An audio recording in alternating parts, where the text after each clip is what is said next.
370 की तो पता है सबको, 35A का पता बहुत कम है। संसद में आए बिना, जबकि संसद में आना पड़ता, संसद को ही अस्वीकार कर दिया गया।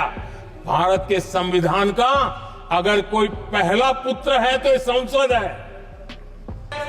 देश को जेल खाना बना दिया गया, नागरिकों के अधिकारों को लूट लिया गया, प्रेस की स्वतंत्रता को ताले लगा दिए गए,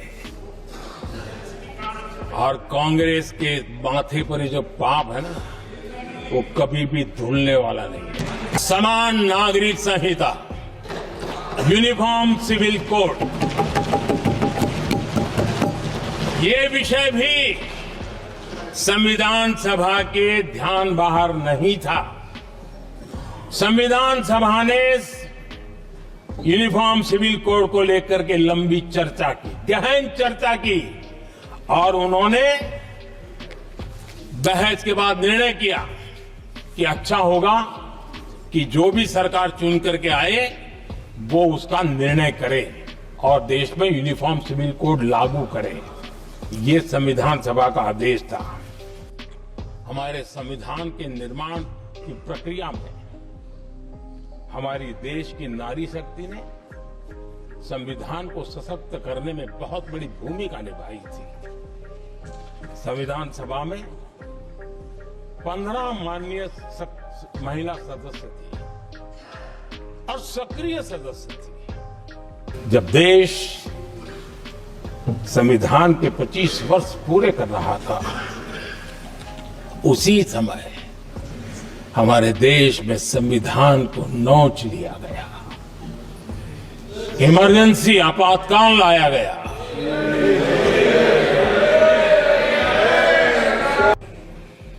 हमारे कांग्रेस के साथियों को एक शब्द बहुत प्रिय है,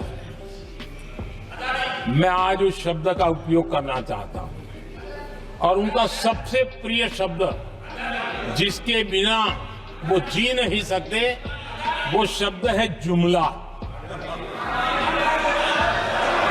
कांग्रेस के हमारे साथी,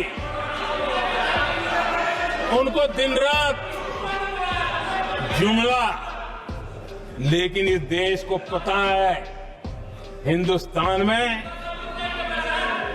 अगर सबसे बड़ा जुमला कोई था और वो 4 पीढ़ी ने चलाया, वो जुमला था गरीबी हटाओ। लोकतंत्र की जननी है। आदरणीय सभापति जी, मैं जब ये कह रहा हूं तो मैं 3 महापुरुषों के कोट इस सदन के सामने प्रस्तुत करना चाहता हूं। राजर्षि पुरुषोत्तम दास टंडन जी, मैं संविधान सभा के अंदर हुई चर्चा का उल्लेख कर रहा हूं। उन्होंने कहा था, सदियों के बाद हमारे देश में एक बार फिर ऐसी बैठक बुलाई गई है, यह हमारे मन में अपने गौरवशाली अतीत की याद दिलाती है, जब हम स्वतंत्र हुआ करते थे, जब सभाएं आयोजित की जाती थी जिसमें विद्वान लोग देश के महत्वपूर्ण मामलों पर चर्चा करने के लिए मिला करते थे। सभापति जी, भारत के भविष्य के लिए संविधान के स्पिरिट से प्रेरित होकर के मैं आज इस सदन के पवित्र मंच से 11 संकल्प सदन के सामने रखना चाहता हूं।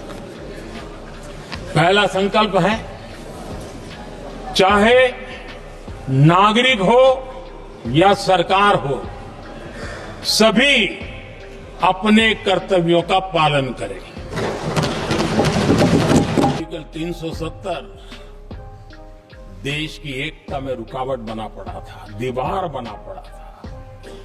देश की एकता हमारी प्राथमिकता थी, जो कि हमारी संविधान की भावना थी, और इसलिए धारा 370 को हमने जमीन में उतार दिया। क्योंकि यहां भी ऐसे कई दल बैठे हैं जिनके मुखिया भी सारे जेल में हुआ करते थे। ये इनकी मजबूरी है कि वहां जाके बैठे हैं, उनको भी जेलों में ठूस दिया गया था।